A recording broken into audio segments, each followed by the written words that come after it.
Well, hello. This video is all about word problems, the dreaded word problem, and how we handle those. Well, we're going to talk about just some basic vocabulary, words that you're going to see. Honestly, it's a little better if we do this up close, so I'm going to go to a screen really soon. But before we do, I want to talk about two big words that's going to help. One is a constant, and the other is a variable. Now, in algebra, whenever we see a variable, we just use a letter. It doesn't have to be x, we'll use it log, y, z, t, whatever we want to use. All that means is, I don't know. If you're ever reading a word problem and it comes out, I don't know, the answer is going to be a letter, okay? Constant means it doesn't change. It's going to be a number. 50 would be a constant, 6 would be a constant, because it'll never change, it'll be that. So for example, if I gave you an example like we're going to a carnival. Okay, it's free to get in, it's all good. But you gotta pay 20 bucks for parking. No matter what you do, you're gonna pay that 20 bucks for parking. Once you get in, it's all about tickets. You can buy tickets for rides, tickets for games, tickets for anything. How many tickets are you gonna buy? I don't really know how many tickets I'm gonna buy. But I know that no matter what, I'm gonna have to pay that 20 bucks. So in here, that situation, $20 is gonna be your constant because that's fixed, it's gonna happen. And the ticket price, the number of tickets you buy and how much that's going to cost is going to be the variable, okay? Tickets are $3. Okay, so how many tickets? I don't know how many tickets I'm going to buy. So you're going to go 3x, 3 times however many tickets. So that's a constant and a variable, okay? So with that in mind, we're going to talk about just some definitions and words you're going to come across, and we'll go to the screen to do that. Okay, now we're to the screen, which is probably better because my whiteboard penmanship is not great and there's lots of words. We're going to start by talking about the 4 basic operations. We have addition, subtraction, multiplication, and division. First of all, the word for an answer, it's good to know these. Addition, it's the sum. Subtraction, we call it the difference.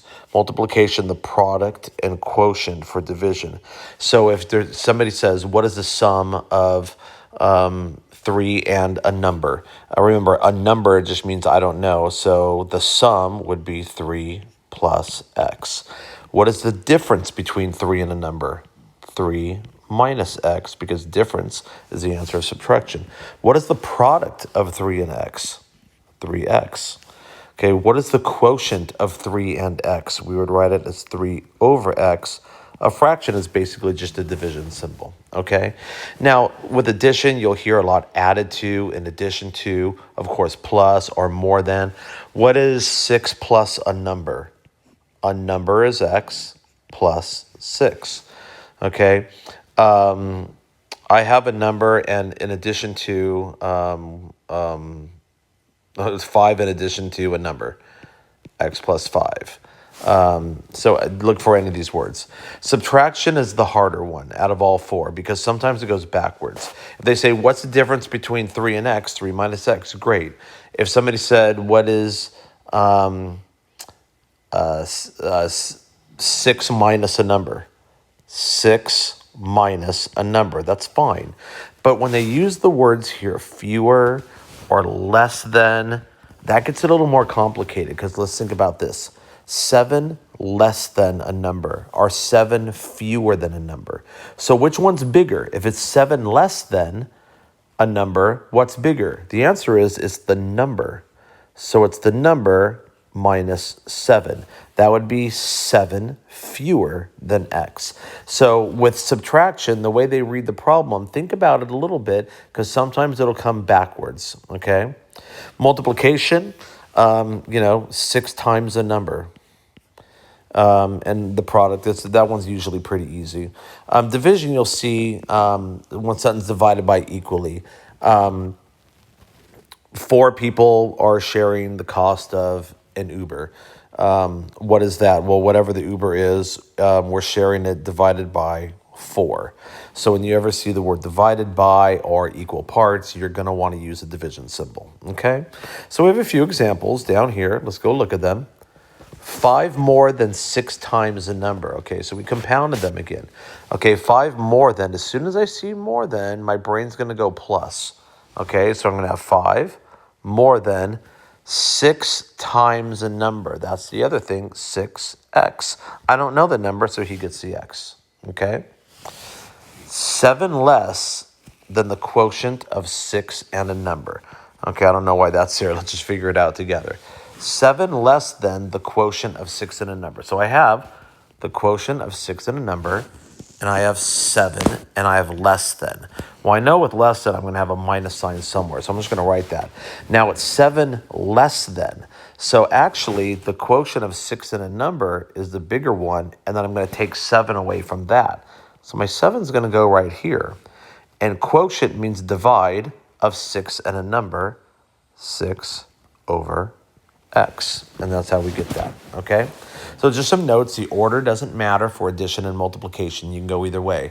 Be careful, like we said before, about subtraction. The order does matter in that, okay? So read it carefully.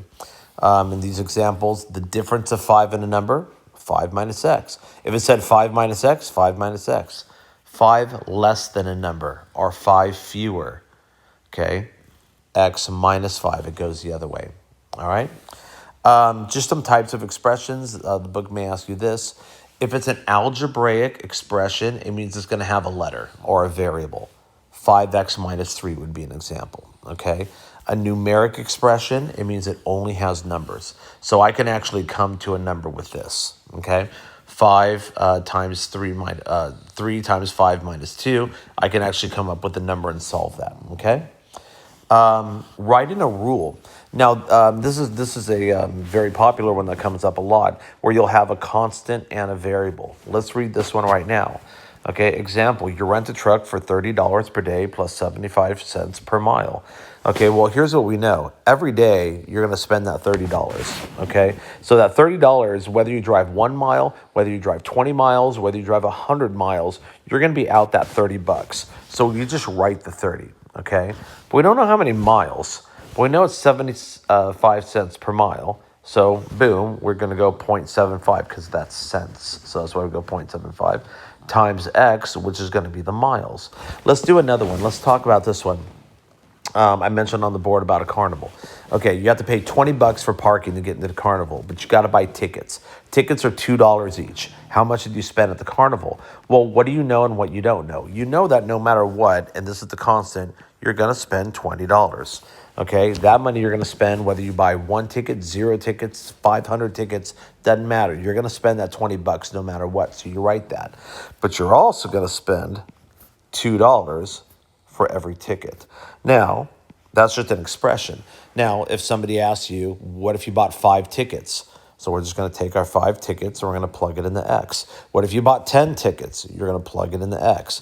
What if you bought 2 tickets, 100 tickets, and you can plug in the X for how many tickets, and you're going to come up with an expression. So this is a very popular way to write equations here at the beginning of algebra. All right, well, I hope that helps you. We'll write some problems. There'll be a worksheet, and so if you want me to help you through, just look at the other worksheet, and we're good to go. So good luck on those word problems.